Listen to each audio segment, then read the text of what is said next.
ആ മോനെ പുതിയ NS400 Z ആണ്. ഹോട്ടലൊന്നും കണ്ടോല്ലോ, ഫ്രണ്ടിലത്തെ ആ ഒരു DRലൊക്കെ കാണാൻ അടിപൊളിയാണ്. അതുപോലെ പ്രൊജക്ടർ ഹെഡ് ലാമ്പ് വരുന്നുണ്ട്, LED ഇൻഡിക്കേറ്റേഴ്സ് ഉണ്ട്. 43mm ഷാമ്പയിൻ കളർ USD4 ആണ്, അതും എൻഡ്യൂറൻസിന്റെ. 320mm front floating disc brake, ഗ്രമിക്കയുടെ caliper, 17-inch wheel, 110 section tyre. എഞ്ചിനാണ് മോനെ ഹൈലൈറ്റ്. നമ്മുടെ ഡോമിനറിനെ ബേസ് ചെയ്തിട്ടുള്ള 373 4cc single cylinder liquid cooled എഞ്ചിനാണ്. DOHC എഞ്ചിനാണ്. 40 bhp പവർ, അതുപോലെ തന്നെ 35 Nm torque. 6 speed gear box, slip and assist വെച്ച് ride by wire throttle man, ride by wire ത്രോട്ടിലാണ്. അതുകൊണ്ട് ഇതുണ്ടോ അഡ്ജസ്റ്റബിൾ ആയിട്ടുള്ള ബ്രേക്ക് ആൻഡ് ക്ലച്ച് ലിവേഴ്സ് ആണ് വന്നേക്കുന്നത്.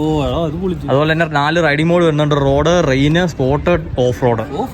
ഓഫ് റോഡിൽ നമുക്ക് ട്രാക്ഷൻ കൺട്രോൾ സ്വിച്ച് ചെയ്യാൻ പറ്റും. യെസ്, ട്രാക്ഷൻ കൺട്രോൾ വന്നിട്ടുണ്ട്.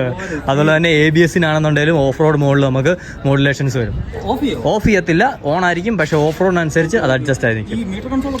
മീറ്റർ പറയാൻ ഞാൻ വിട്ടു. അങ്ങനെ കിഡിലൻ മീറ്ററാണ്. പുതിയ LCD മീറ്റർ കൺസോളാണ്. ബ്ലൂടൂത്ത് കണക്ടിവിറ്റി ഉണ്ട്, 10x10 നാവിഗേഷൻ ഉണ്ട്, മ്യൂസിക് ആൻഡ് കോൾ കൺട്രോൾ ഉണ്ട്. അതുപോലെ തന്നെ ലാപ്പ് ടൈമറും വരുന്നുണ്ട്.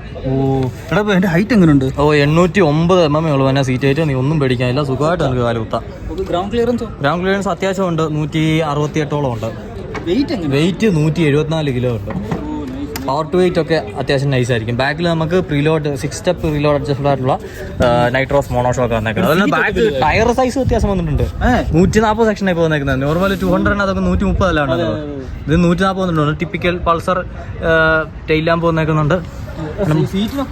സീറ്റൊക്കെ സെയിം ആണ്. നമ്മുടെ 200 വാട്ടൊക്കെ തന്നെ സെയിം സീറ്റാണ് കണ്ടോ. ഇനി വില ചോദിക്കേ, വില നീ ഗസ് ചെയ്യേ. 400 ബൈക്കിന് എത്ര? 1,85,000 രൂപ ഇൻട്രോഡക്ടറി പ്രൈസ് മോനെ. Most affordable 400cc. Most affordable, വെറും അഫോർഡബിൾ അല്ല, മോസ്റ്റ് അഫോർഡബിൾ. ഓ, കേരളത്തിൽ വരല്ലേ? അതെ.